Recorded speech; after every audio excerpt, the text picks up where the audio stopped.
Sa puntong ito ay magbibigay po tayo ng video analysis reaction hinggil po dito sa panggigipit at malawakan at sistematikong paggamit ng poder at kapangyarihan ng Estado at gobyerno laban kay Congressman Leandro Liveste.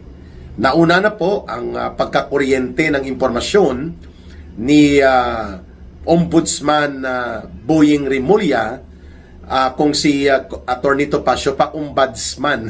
Bad mo. Itong kanyang sinabi ni Boying Rimulya na anong klaseng pagkatao ka, referring to Congressman Leandro Liveste, na alam naman natin ay isa sa pinaka-consistent na kritiko ng gobyerno ni Marcos at ni Romualdez, partikular sa pagbubunyag ng malawakang katiwalian at kasindikatuhan sa pandarambong nila Marcos at Romualdez at ng mga grupo nila sa Kabanang Bayan. Ngayon, sabi ni Boying Rimulya earlier, anong uri ng tao ka na ang interes ng buong bansa ay hindi mo isinaalang-alang, ibinenta mo ang solar project to the detriment of the interest of the country. Parang ganun ang epekto, no? Yun pala, mali po ang kanyang impormasyon. Hindi po ibinenta ni Congressman Leandro Liveste ang solar project upang i-take over ng Meralco o ng Lopez Group of Company. At nag-divest na pala si Congressman Leandro Liveste dyan nang siya ay tumakbo na sa politika. At ito ay isang sunog na impormasyon. Ibig sabihin po, kuryente. Subalit, instead na magkaroon ng pagpapahingi o pagpapaabot ng apology si Boying Rimulya, pinanindigan pa niya ang pagka-arogante at ang kapalpakan ng kanyang komentaryo, lamang maatake niya at ipatuloy ang kanilang demolition na attack and operations to discredit si Congressman Leandro Liveste. Yan, no? Nakita din po natin kung paano ginamit ang DPWH na mga empleyado o mga opisyal, kagaya ng ipinahayag nitong tauhan ni Enrique Rason, na super bilyonaryong Enrique Rason, na conduit pala niya ito sa loob ng gobyerno ni Marcos. Pag sinabing conduit, linya niya po ito si Vince Dizon, na ngayon ay naging DPWH Secretary ni Marcos, no? Ang isa pang linya ni Enrique Rason, the super billionaire, na siyang tumawag kay Lolo Lucas Bersamin na umalis na at ibigay na ang kapangyarihan sa pagka-executive secretary kay Ralph Recto. Ang isa pang conduit o linyada niya na nagpoprotect sa kanyang oligarkong interes sa loob ng gobyerno ni Marcos at Romualdez ay itong si Ping Lacson. So itong si Vince Dizon na conduit o linyada ni super bilyonaryo Enrique Rason ay nagsabi na sa pilitan at puno ng pandaraya o manipulasyon ang ginawang pagkuha daw ni Congressman Leandro Liveste ng tinatawag na Cabral Files. Ipinilit niya ito kay dating Undersecretary Catalina Cabral na hindi naman daw kagustuhang voluntaryong ibigay ni Yusek Cabral nang ito'y nabubuhay pa. Well, in fact, hindi po totoo yun kasi lumalabas na bago pa man po mahulog sa antas ng spiral depression ayon sa kanyang mga pamilya, itong si Yusek Cabral ay nakikipag-usap na pala ito kay Congressman Leandro Liveste para magkaroon siya ng outlet o mailabas niya ang bigat ng saloobin niya, na bitbit niya ang mga listahan ng mga sindikatong operations, projects kunwari at mga koneksyon ng mga tauhan nila Marcos at Romualdez mismo. At isa sa nakita ni Yusek Cabral ay si Congressman Leandro Liveste na mapagkakatiwalaan niya.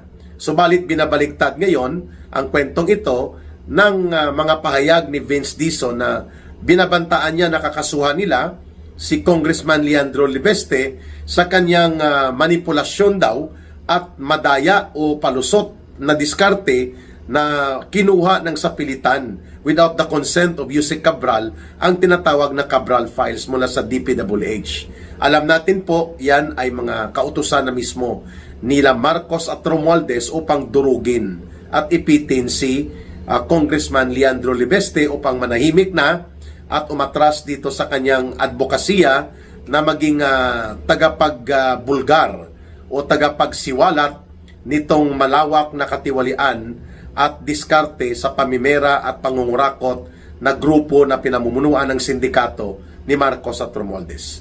So maliban po sa kuryente at sunog na impormasyon ni Boying Rimulya, mantakin mo ombudsman ka, and yet you do not know how to exercise prudence and due diligence before ka magsalita at maglabas ng impormasyon.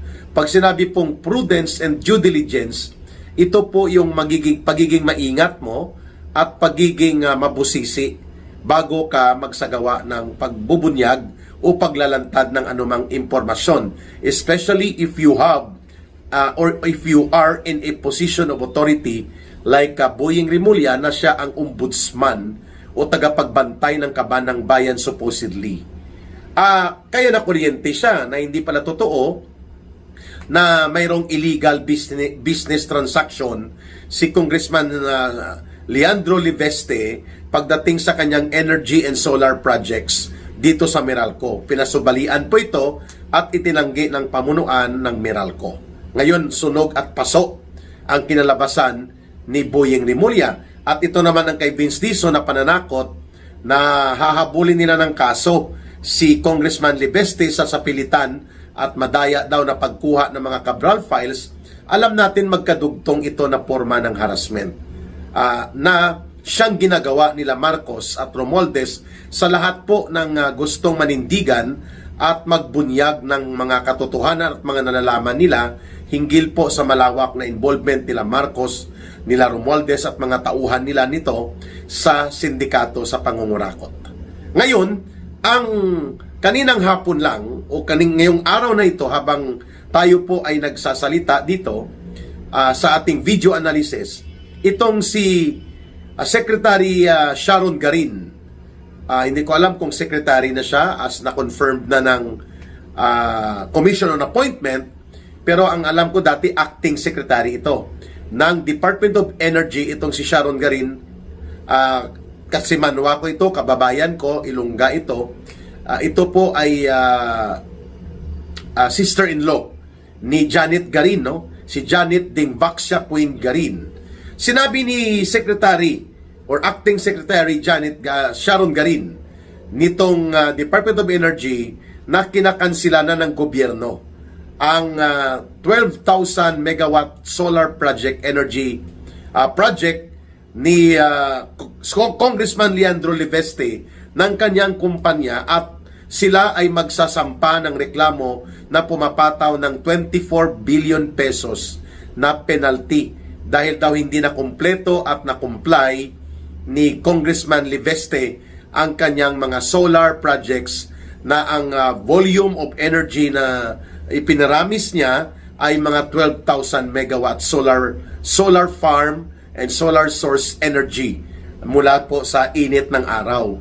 So kung titingnan po natin the pattern of full force, lubusang paggamit ng kapangyarihan ng gobyerno at ng puwersa at instrumento ng Estado, ay talagang ibinubunton at talagang tinatarget si Congressman Leandro Libeste upang siya ay durugin, paluhurin at pahinain ang kanyang paninindigan na magpapatuloy sa kanyang mga pagsisiwalat at mga advokasya. Ito din po ang ginawa ni Marcos at Romualdez laban kay Congressman Kiko Barsaga. Sinuspindi po siya ng I think 60 days at mayroon pong parang gag order sa kanya na lalo pa siyang isuspende, baka umabot ng 1 taon o pati sa expulsion niya kung hindi siya titigil sa pagsasalita. Hinggil po sa mga ginagawa niyang pagbubunyag din dito sa katiwaliang kinasasangkutan ng gobyerno ni Marcos at Romualdez. So the same pattern ang ginawa po ni Marcos at Romualdez kay General Pukis. Pinakulong siya, pinusasan, mabuti nakapagpiyansa siya. Ganon din pong ginagawa sa akin. Kay Ka Eric, kaliwat kanang kaso ang isinasampa po sa akin, kaliwat kanang pananakot, panggigipit, pati po mula pa nang nanindigan kami, ni Ma'am Lorraine Badoy, inahabol kami sa Tuadcom, inahabol, pinapakulong kami sa Kongreso, kagaya po ng ginawa kay Colonel Grijaldo. All of these are patterns similar and pointing to authoritarianism or ala diktadura na uri ng panggobyerno ni Marcos, in spite ng kanyang akting-aktingan na siya ay bait-baitan. Makikita natin kung paano niya abusuhin, paano niya i-weaponize ang mga instruments of power, kagaya po nitong batas at ng opisina ng ombudsman. Pati po itong DPWH ngayon ay upang mapagtakpan ang pagbubunyag ng Cabral Files at bigyang malisya at gawing masama ang intensyon ni Congressman Libeste sa pagbubunyag nitong Cabral Files ng napakaraming involvement sa katiwalian ng mga aliporis ni Marcos at Romualdez at mismo including ang anak ni Marcos na si Sandro Marcos and even ni Marcos at Romualdez.